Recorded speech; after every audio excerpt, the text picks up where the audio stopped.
오늘 히브리서 4장 12절에서 13절의 말씀을 봅니다. 우리가 요한복음 1장 1절에도 보면 뭐라고 그래요? 태초에 말씀이 계시니라. 그런데 그 말씀이 곧 누구라고 그래요? 말씀이 곧 하나님이시니라. 여러분들이 이렇게 제가 한번 정확히 읽어드릴게요. 보세요. 태초에 말씀이 계시니라. 이 말씀이 하나님과 함께 계셨으니 이 말씀은 곧 하나님이시니라. 아멘.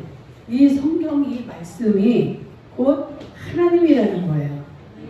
우리가 믿는 대상이 누구입니까? 하나님이죠. 그런데 이 대상을 우리가 똑바로 알지 못하면은 우리의 목적도 이룰 수도 없고 그분을 만날 수도 없고 대화가 안 되는 거죠. 그래서 이 말씀이 곧 하나님이다 라는 것을 여러분들이 언제나 늘 기억하시고, 그래서 하나님을 만나고 싶으면 이 말씀을 읽어야 되고 가까이 해야 되고 이게 준비가 되어 있어야 되는 것입니다. 여러분들 이 성경이 66권으로 되어 있어요. 창세기부터 시작을 해가지고 마지막 요한계시록까지 이렇게 쭉 66권이 이제 책으로 이렇게 성경으로 한 권으로 돼서 이렇게 나오기까지는 굉장한 시간이 걸렸죠. 여러분, 그냥 이런 이 성경이 아니고 이 보통 책이라면 여러분들 어떻습니까? 한 번 읽고 나면 그 다음에는 다시 읽어지지 않아요. 그래서 책꽂이에 꼽아놓거나 아니면 거의 대부분의 책들은 이렇게 다시 읽어지지 않는데, 그래서 한 번 읽은 책은 가치가 없어져 버리는 거예요. 내가 이제 읽었으니까. 그런데 이 성경은 창세기가 기록이 될 때가 언제냐? 예수님이 오시기 한 1450년 전, 그때부터 이제 이 모세가 이 성경을 하나님의 감동을 받아 기록을 하기 시작하는데 1450년 전이에요. 예수님이 오시기 전, 그때부터 시작을 해서 성경이 맨 마지막 요한계시록이 기록될 때는 예수님이 오셔서 탄생한 이후 100년쯤 됐을 때 요한계시록이 사도 요한을 통해서 완성이 됩니다. 그러니까 이 성경 66권이 기록되는 이 시간이 1450년에다가 100년을 더하니까 1550년, 약 1600년에 걸쳐서 이 성경이 완성이 되어진 책이에요. 그래서 이 구약성경은 말라기까지, 창세기에서 말라기까지 이 구약성경은 무슨 내용입니까? 앞으로 오실 예수님, 신약이 돼서 이제 그 예수님이 오시는데 그때까지 오실 예수님에 대해서 이렇게 말하고 기록을 해놓은 책이 이 구약성경이에요. 그리고 신약은 오신 예수님, 이제 오실 예수님을 구약에서 소개했고, 오신 예수님에 대해서 예수님이 하신 일, 또 예수님이 하실 일, 이런 것을 기록해 놓은 게 신약입니다. 이렇게 이 성경은 이런 것을 가지고 있는데, 이 그냥 세상의 책들 같이 우리가 한번 읽고 나면 그냥 다시는 기억도 안 되고 이렇게 버려지는 책이 아니라, 이 책은 계속 지금 2000년간 어때요? 베스트셀러로 또 우리에게 지금 계속 또 들려지고 이렇게 변함이 없이 우리에게 생명의 그 양식을 제공을 하는데, 이 성경은 퍼내도 끝이 없는 아주 그냥 그 깊은 샘물처럼 또 솟아나는 게 이 성경입니다. 왜 그럴까? 이 성경은 세상 소설이나 세상 책은 이 세상 이야기를 썼지만 이 성경은 어떻습니까? 생명을 주는 책이에요. 생명의 책이기 때문에 이것은 읽을수록 거기에서 새로운 것들이 우리에게 주어지고 또 깨달아지고 우리가 이 생명을 얻는 이 영생의 책이기 때문에 이 성경은 계속 이어지는 겁니다. 우리가 읽을 때 내가 처음에 만나서 성경 읽었던 것과 또 중간에 성경을 읽었던 것과 오늘날 여러분들이 지금 이 시간 또 성경을 읽는 게 같아요? 틀려요? 그때마다 이 생명의 말씀은 우리에게 다릅니다. 오늘 본문의 말씀이 뭐라고 그랬어요? 하나님의 말씀은 살아있다. 활력이 있다. 좌우에 나선 어떤 검보다도 예리하다. 이러기 때문에 그때마다 우리에게 이 생명의 책은 역사를 하시는 겁니다. 그래서 이 하나님의 말씀이 내 속에 들어오게 되면 내가 바뀌어지는 거예요. 그리고 그때마다 내 모습이 보여지고 깨달아지는 겁니다. 근데 우리를 이렇게 깨닫게 하고 보여지게 하는 것들이 뭐가 있어요? 이 세상에서는 우리의 모습을 볼 수가 없는 겁니다. 이 하나님의 말씀, 우리가 선행을 하고 법을 지키고 하나님 모든 것들도 하나님의 말씀이 기준이 되어서 하나님의 말씀이 내 속에 와 있을 때 내가 지금 잘못 가고 있나? 잘못 말하고 있나? 이 모든 것들이 분별이 되어질 수 있는 거예요. 하나님의 말씀이 내 속에 없게 되면, 나를 주관하지 못하게 되면 아무런 어떤 그런 판단이 서지를 않습니다. 그래서 내가 하고 싶은 대로 말하고 내가 하고 싶은 대로 행하게 되는 거예요.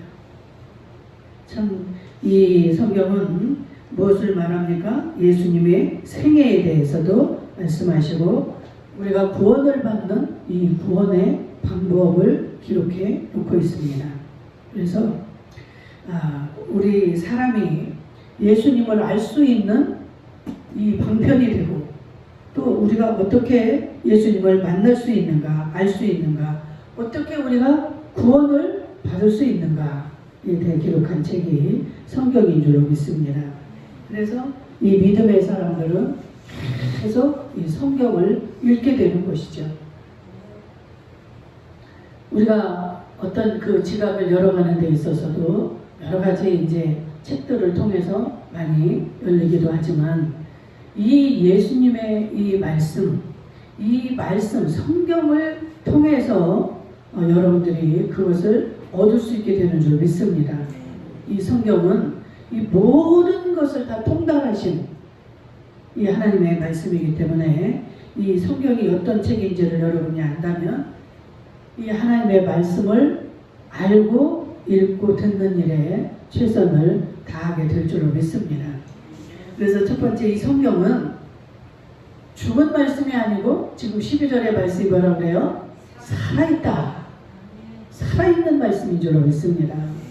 살아있다는 것은 움직이고 역사가 일어나는 거예요. 사람도 살아있을 때 말도 하고 누구에게 영향력도 끼치고 뭐 할 수 있는 것이지 죽게 되면 아무런 반응을 못하는 것이죠.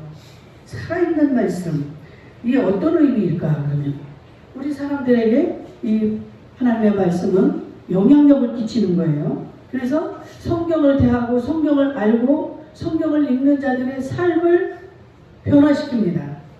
그의 인생을 변화시킵니다. 또 그의 가치관을 바꿔놓습니다. 그 전에 하나님의 말씀을 알기 전에는 나는 정말 인생을 멋있게 내가 온 세계 여행을 막 다 하고 내가 정말 멋진 인생을 살 거야. 자기의 기준으로 이렇게 살아가기도 하고 이렇게 하지만 이 하나님의 말씀을 우리가 알게 되면 그 하나님의 말씀이 내 속에 오게 되면 이 모든 가치관이 달라지는 거예요.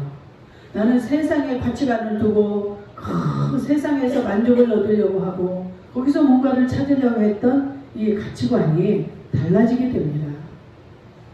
어떤 사람은 막 그 여행에 이제 관점을 둔 사람은 어때요? 여행을 하고 와야만 이게 풀리는 거예요. 스트레스를 푸는 방법이 이 사람은 여행을 갔다 와야 풀리지 어떠한 것으로도 풀리지가 않아요. 그런데 우리 하나님의 사람들은 어떻습니까? 하나님의 말씀이 있잖아요. 또 이 인생은 그 여행이 다가 아니고 여행을 통해서 풀어지는 것이 아니라 하나님의 말씀이 내 속에 올 때 그 말씀으로 이 모든 것들이 다 풀어지고 해결이 되어지는 줄로 믿습니다. 여러분들의 그 삶을 살다 보면 수도 없는 스트레스가 우리에게 몰려와요. 정말 그 스트레스가 올 때 해결하기가 쉽지 않습니다. 마음은 원이죠. 나 스트레스 안 받아야지. 응? 이것을 빨리 물리쳐야지. 이 마음은 원인데 우리의 마음대로 어디 됩니까?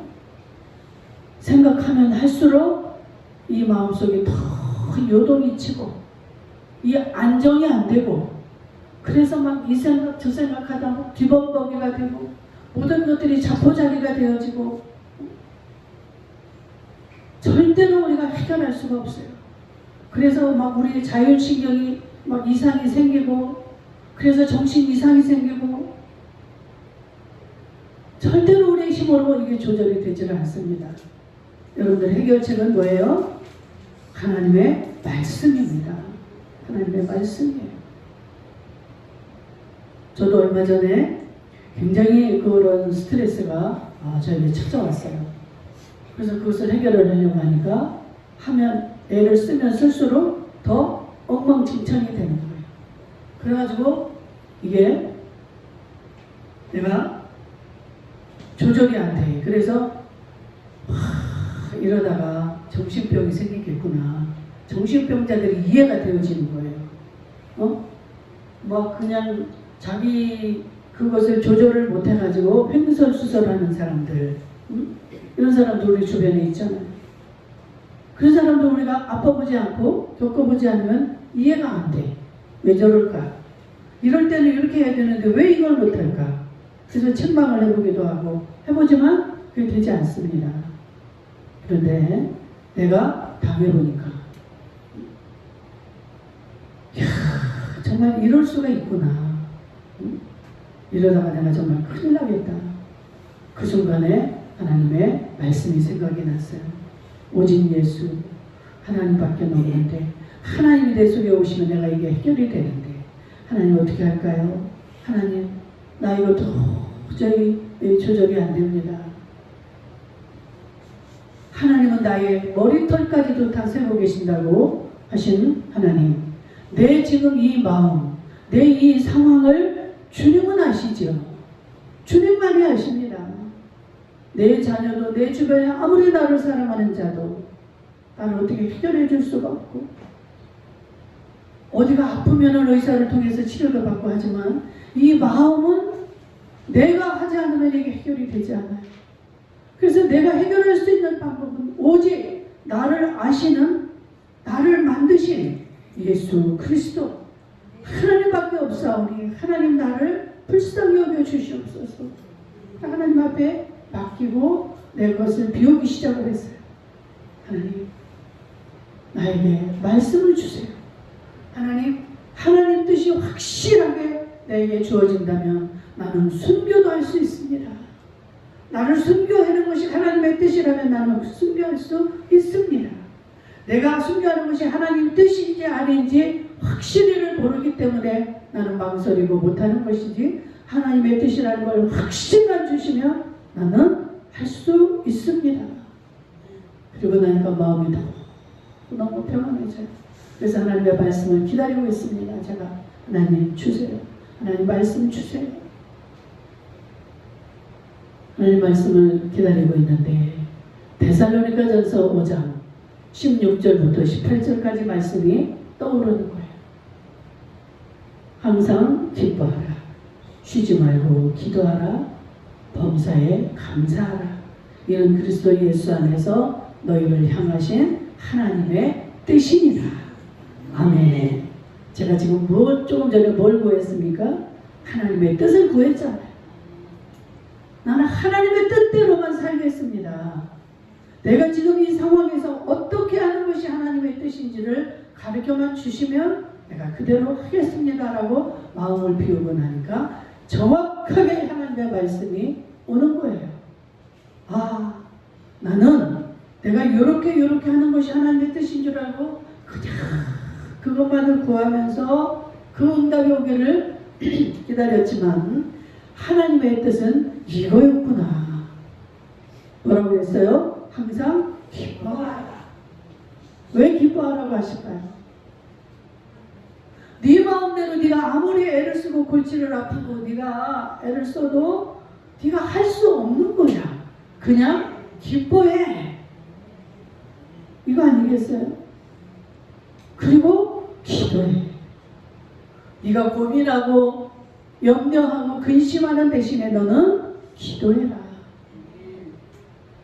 그리고 범사에 감사해라. 왜 감사해야 될까요? 우리 하나님은 이 모든 것을 다 합력해서 선을 이루게 하십니다.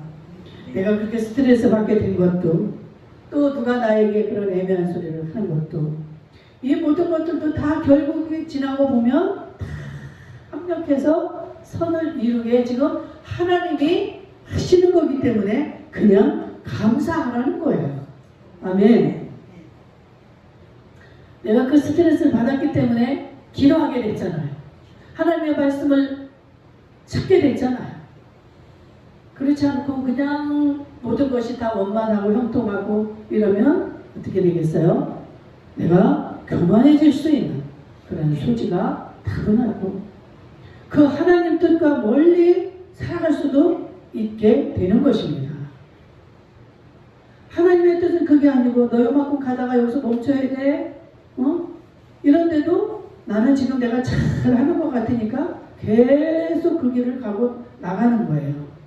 이거는 지금 하나님의 뜻과 거리가 멀어지고 있는 겁니다. 그래서 이렇게 쉽고 좋은 말씀, 하나님의 뜻을 우리가 모를 때 그냥 염려가 되고 근심이 되는 거예요. 불안하니까, 내가 성령보다 앞서가니까. 성령님은 지금 그냥 뭐예요? 다 내가 너를 인도해 줄 것이니까 너는 그냥 환경이 열어지는 대로 그냥 기뻐해, 그냥 기도해, 그냥 감사해. 이렇게만 살면은 이게 하나님이 다 하셔야 되는 일인데 내가 하려고 하고 있었구나. 근데 우리가 내가 하면서 내가 하고 있다는 것을 우리는 기억을 안 합니다. 내가 잘하고 있는 줄 알아요. 나는 다른 사람보다 똑똑해서 내가 지금 내 길을 잘 가고 있다고 생각을 합니다. 그러니까 그렇게 혼자 벙벙 뛰기도 하고 자기도 하고 먹기도 하고 자기 마음대로 하는 거예요. 근데 우리 하나님은 너희들은 아무리 염려해도 너희들 능력으로 키를 한 자나 더할 수 없는 존재들이다. 이미 다 말씀을 해놓고 계셔요. 그러면서 너희들은 그냥 항상 기뻐해. 여러분들 다 자녀들 있잖아요.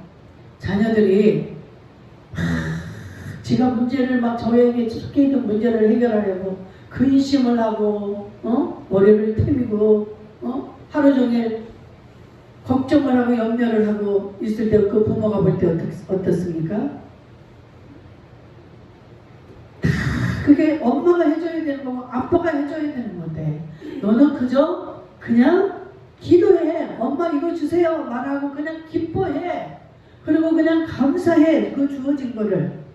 이렇게 살면 그 부모가 다 해줄 것인데 그냥 온갖 근심 걱정을 다 끌어안고 아이가 그냥 방에서 나오지도 않고 이러고 살아보세요. 부모의 근심이 되는 겁니다. 그런 자식은.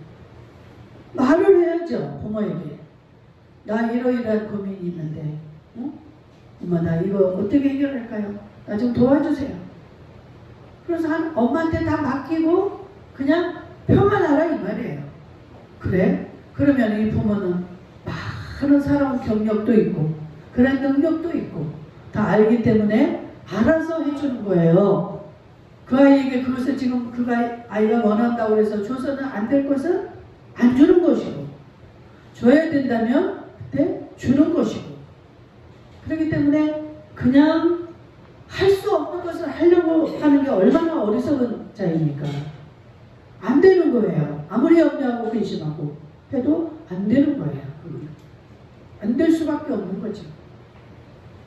원리 자체가 그것은 될 수가 없는 것을 가지고 계속 우리가 염려하고 근심하는 그런 어리석은 자리에 들어가지 않기를 주의 이름으로 축복합니다. 그 하나님이 어떤 분이에요? 전능자예요. 전능자. 그리고 우리는 피조물이라는 사실을 잊지 않기를 축원합니다. 이 조물주와 이 창조물은, 이 피조물은 차원이 다르고 근본이 다른 거예요. 내가 아무리 염려하고 근심해서 이루어질 것이 있고 이루어지지 않는 게 있어요. 이 피조물로서는 이 원천적으로 바꿀 수도 없고 그런 능력이 없는 존재입니다. 안 되는 것을 그렇게 하는 어리석은 자들이 왜 우리가 하나님이 어떤 분이고 나라는 존재가 뭔지를 확실히 모르니까 항상 같이 그런 어리석음의 자리에서 벗어나지를 못하는 거예요. 얼마나 어리석은 일입니까? 얼마나 불행한 일이에요. 우리가 세상을 살아가는 기회가 단 한 번밖에 없습니다. 50을 살든 100세를 살든. 근데 그동안에 그것을 알고 사는 자들은 얼마나 복 있는 자들이에요. 전능자한테 맡기고 살아간다는 건 최고의 복을 받는 자리입니다. 아멘. 그분이 알아서 내 형편의 모든 것도 알고 내 능력도 알고 다 그분이 우리를 만드셨기 때문에 그분이 아세요. 그래서 그분이 우리에게 맞는 것을 주시는 거예요. 그런데 우리는 그 주제를 모르고 남들을 바라보면서 비교를 하며 살아갑니다. 하나님이 만든 그릇은 금그릇도 있고 은그릇도 있고 질그릇도 있고, 그래서 질그릇이 해야 될 사명이 있고 금그릇이 해야 될 사명이 다 다른 거예요. 그런데 질그릇이 맨날 은그릇을 탐을 내고 나는 저 은그릇처럼, 나는 저 금그릇처럼, 나는 왜 안 됩니까? 아무리 불평을 한들 여러분들 고쳐질 수 있습니까? 안 되는 거예요. 하나님이 만드신 대로, 하나님이 주신 달란트대로 우리는 살아갈 때 그때 평안이 있고 기쁨이 있는 것입니다. 그렇다고 해서 하나님이 질그릇이라고 더 무시를 합니까? 금그릇이라고 더 대접을 합니까? 아니에요. 바울이 받은 달란트와 우리가 받은 달란트가 다 다른 거예요. 바울은 달란트를 많이 주셨기 때문에 그만한 것을 행하지 않으면 바울에게는 하나님의 징계가 갑니다. 우리는 달란트가 그보다 훨 적기 때문에 내가 받은 달란트에 최고의 충성을 하면 되는 거예요. 그러면 똑같이 기뻐하십니다. 네가 잘하였도다. 착하고 충성된 자가 내 영광에 참여할지어다. 바울에게도 똑같은 그 말씀을 하고 한 달란트 받은 자도 그것을 충성하게 다 했을 때 그런 축복을 주시는 줄로 믿습니다. 그런데 성경에 나오는 이 한 달란트 받은 자는 그것을 몰랐어요. 그 주인의 뜻을 몰랐어요. 그래서 주인의 마음을 모르니까 땅에다 묻어두잖아요. 나는 저 사람에 비해서 보니까 나는 너무너무 이게 안 돼. 난 못해. 우리 주인은 이걸 갖다가 내가 만약에 잘못해서 다 없애버리거나 이러면 나를 또 책망하실 거야. 이 주인의 뜻을 모르니까 이런 어리석은 짓을 했을 때 어떻게 해요? 주인이 돌아와서 그것마저도 다 빼앗아서 5달란트 받은 자, 10달란트로 만들어 놓은 그 자에게 그것까지 주어라. 그래서 있는 자는 더 풍성해질 것이요 없는 자는 이를 갈며 슬피 오는 일이 있을 것이다. 밖으로 내쫓김을 당하는 이러한 일이 주어질 것입니다. 하나님의 말씀, 우리가 하나님의 말씀을 접하게 되면 우리 모든 것들이 달라지는 거예요. 왜? 내 모습이 보여져야 내가 어떤 행동이 나오는데 내 모습을 못 볼 때는 우리가 그 어리석은 행동을 이제까지 이렇게 하잖아요. 그런데 내가 죄인이구나. 내가 이것을 저 사람한테 이제까지 잘못한 거구나. 이게 깨달아져야만이 이게 내가 고쳐지고 바꿔집니다. 근데 이 말씀이 이런 일을 우리에게 한다는 거예요. 아멘. 하나님의 말씀이 곧 하나님이기 때문에 하나님이 내 속에 오실 때만이 이 모든 것이 가능하다는 사실입니다.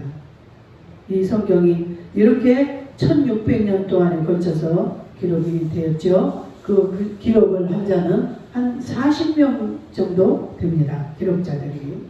그래서 오늘날까지 이렇게 우리에게 구원, 우리의 삶, 우리의 인생을 바꾸기도 하시고 주관하고 계시는데, 여러분, 이 성경은 예수님에 관한 이야기예요. 모든 것의 초점이 예수님에게 맞춰져 있습니다.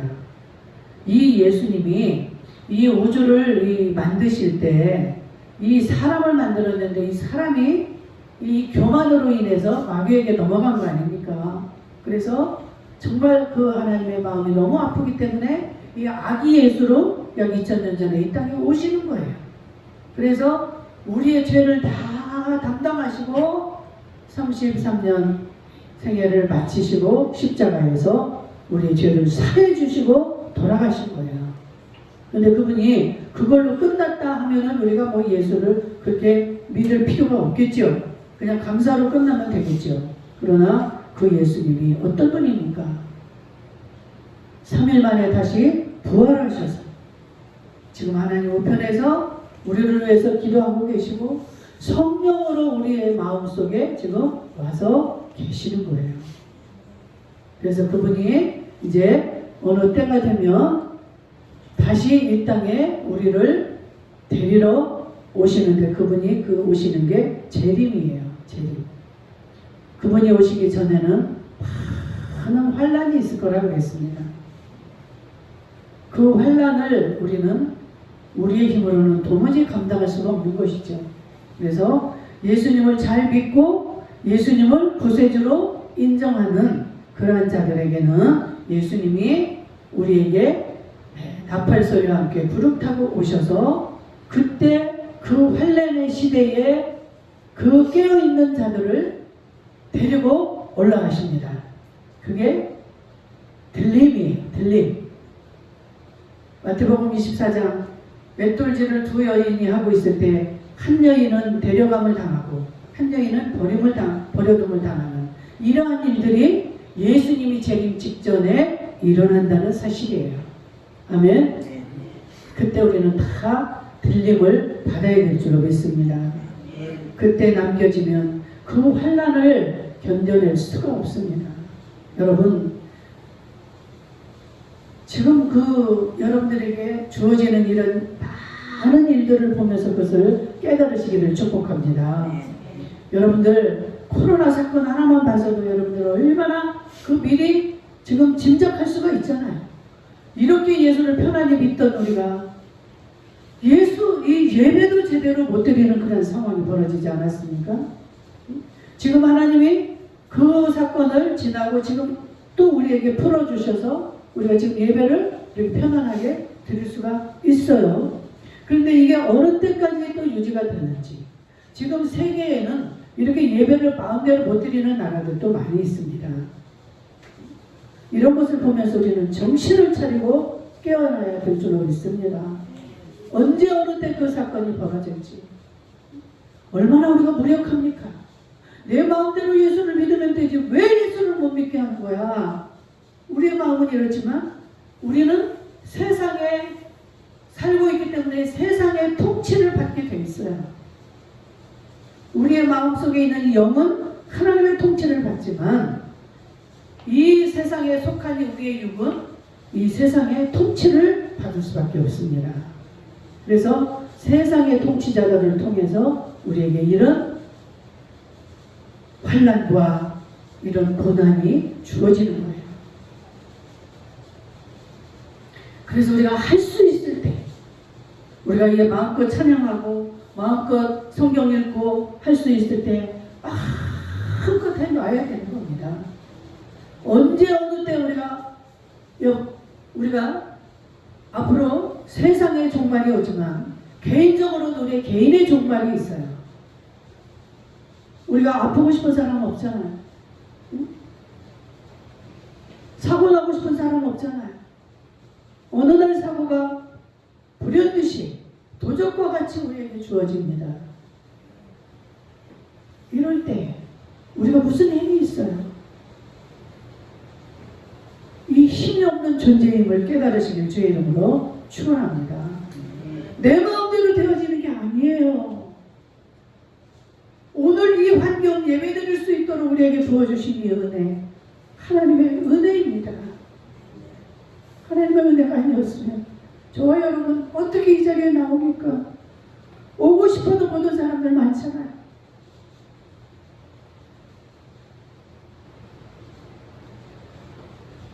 하나님의 말씀을 여러분들 알아야 되고 들어야 되고 깨달아야 됩니다. 그것을 구하세요. 우리는 이제까지 참으로 얼마나 형편없고 불필요한 것들을 구하며 애쓰며 힘쓰며 고단당하고 우리가 힘들어하며 살았는지 시간 깨닫게 되기를 주 이름으로 축원합니다. 쓸데없는 것들로 우리가 고민하며 그렇게 살아가는 거예요. 내게 주어진 이 시간 그냥 주님 안에서 기뻐하며 주님 주신 것들로 만족해하며 사는 이 행복한 인생이 있는가 하면 보아도 꼭 부정적인 것만을 봅니다. 부정적인 것으로만 생각을 합니다. 10가지 중에 9개가 좋은 것이고 한 가지가 만족을 못하는데 그것만을 생각하며 사는 사람이 있어요. 얼마나 불행한 인생입니까?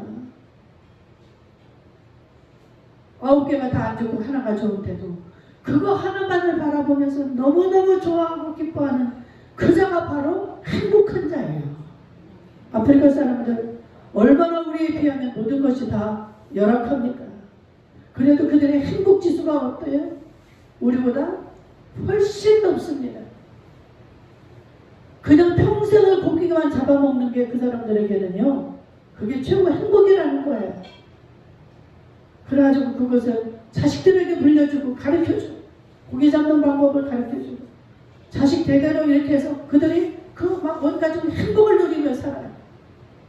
우리는 생각할 때 아유 저 불쌍한 사람들 이렇게 문명의 이기도 누리지 못하고 참 불쌍하다. 저런 나라에 태어나서 전천만만해. 하나님 보실 때 어떤 자들이 좋습니까? 그 고기 잡는 거 옷도 옷도 없지요. 신발도 없지요. 이렇게 살아도 그 예수를 전하면 그 예수님 하나만으로 너무 만족하고 기뻐. 그들에게서 불행이라는 거 찾을 수 없습니다.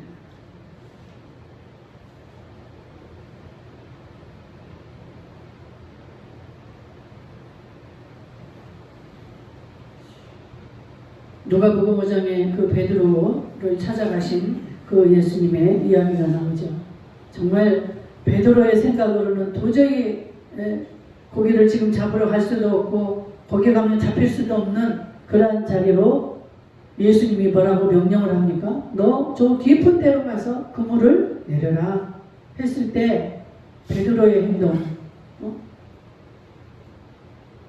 자기가 이제까지 어부의 가정에서 태어나서 어부로 살고 그렇게 살아온 인생인데 예수님은 무슨 어부를 했습니까? 그런데 예수님이 말도 안 되는 명령을 하지만 베드로가 말씀에 의지해서 내가 순종을 하겠습니다 하고 예수님이 하라는 대로 했을 때 고기가 너무너무 많이 잡힌 거예요. 그랬을 때 베드로가 자기 모습이 보인 겁니다. 이 예수님의 말씀은 내 지식으로 내 상식으로 알고 있는 그게 아니라 정말 이 바닷속까지도 이렇게 우리 주님이 주관하시고 이런 일을 행하시는 예수님은 나의 모든 내 속마음까지도 다 아시는 분이구나. 그때 깨달은 거예요. 그래서 베드로가 뭐라고 합니까? 주여 나를 떠나소서. 나는 죄인으로서이다. 자기가 죄인이라는 게 발견이 된 거예요. 예수님 말씀에 순종할 수 있는 저와 여러분들 되시기를 축원합니다. 그냥 우리는 따지면 안 되는 거예요. 왜 따집니까? 이 말을 하는 저도 참 부끄럽습니다. 누가 말을 하면 제가 잘 따지더라고요. 아, 그 원인이 제게 있지 않고 당신에게 있지 않습니까? 오늘 아침에 저도 그걸 또 발견을 했어요. 누가 그 잠깐 전화를 하는데 저를 그것을 책망을 해주는 거예요. 나는 그게 맞는 거예요. 제가 생각할 때. 분명히 상대방이 그렇게 했기 때문에 내가 그런 행동을 한 건데 왜 내 탓을 하나 싶으니까 나도 모르게 그 얘기를 한 거예요. 당신이 이렇게 하니까 내가 이렇게 한 거지요. 그게 굉장히 기분이 나쁜 거예요. 상대방은. 그걸 지적을 해주니까 내 속에도 이게 있구나. 상대방에게 보이는 그게 내 속에 있구나.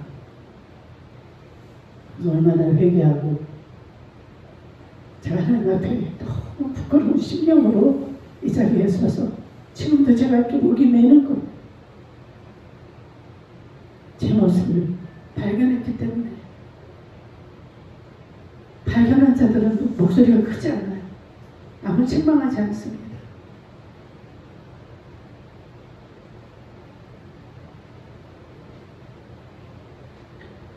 우리가 하나님의 말씀을 들어도 잘 이렇게 순종하지 못하는 사람들이 왜 그럴까요? 자기는 착하다고 생각을 하는 사람들, 그리고 나쁜 짓을 안 하는 사람들, 이런 사람들이 회개하기가 어렵습니다. 왜냐하면 자기는 죄가 없다는 생각을 하기 때문에 회개를 잘 못해요. 그리고 예배당에 오래 나온 자들, 그들은 이제 예배당에 오래 나오면서 회개도 많이 읽고 이러기 때문에 자기들은 죄도 많이 고백했고 별로 죄가 없다는 생각을 가지고 신앙생활을 합니다. 그렇기 때문에 여기서 이렇게 목사가 이야기를 해도 그 잘 깨달으려고 하지 않고 귀담아 들으려고 하지 않아요. 자기 얘기가 같지 않습니다.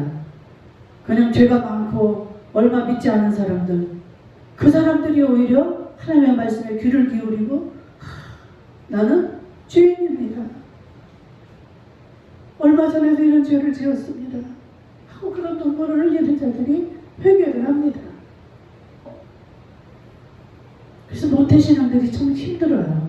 회개하기가. 오래된 자들. 제가 자꾸 높아지면서 이야기가 길어졌습니다. 오직 우리가 영원한 생명, 영원한 그 지옥에 가지 않기 위해서는 우리가 정말 우리가 구원받을 수 있는 그 길, 영생의 길이 오직 예수님께만 있고, 예수님은 이 책으로, 이 성경 말씀으로 우리에게 말씀하고 계신다는 사실을 기억할 수 있기를 주의 이름으로 축복합니다. 아멘.